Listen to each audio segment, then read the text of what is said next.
She scoots over so we're shoulder to shoulder. This is us, our pose, the smush. It's even how we are in the ultrasound photo they took of us inside Mom. Unlike most everyone else on Earth, from the very first cells of us, we were together. We came here together. I can see people's souls sometimes when I draw them. I know the feeling. Mom has a massive sunflower for a soul, so big there's hardly any room for her organs. Jude and me have one soul between us that we have to share, a tree with its leaves on fire. And Dad has a plate of maggots for his. He likes Jude. They mostly all do now because she can surf harder than any of them. She likes to jump off cliffs and isn't afraid of anything. Not even great white sharks for Dad. For the record, I knew what was going on between Brian and Noah, even if no one else did. All that summer when Noah came home at night from hanging out with him, he'd draw pictures of Noah and Brian until his fingers were so raw and swollen, he'd have to take trips from his room to the freezer, where he'd bury his hand in the ice tray. It was like he'd discovered a whole new color spectrum. It was like he'd found another galaxy of imagery.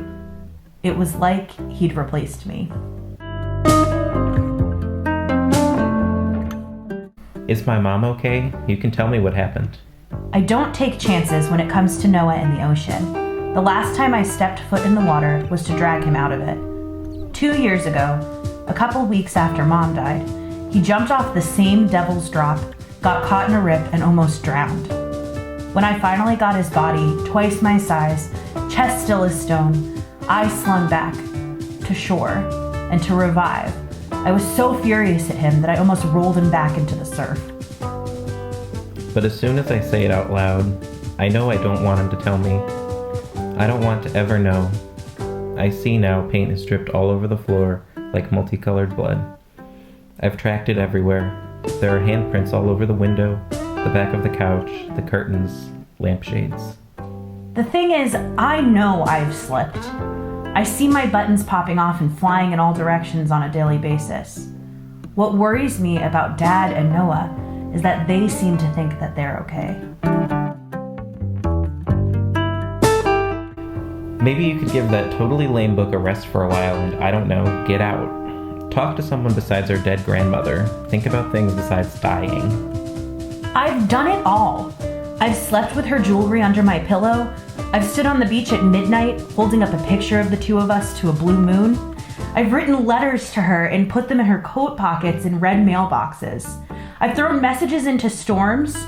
I recite her favorite poem to her every night before I go to bed. Totally freaking mental, Jude. You used to make art and like boys and talk to horses and pull the moon through the window for my birthday present. I know you're in there.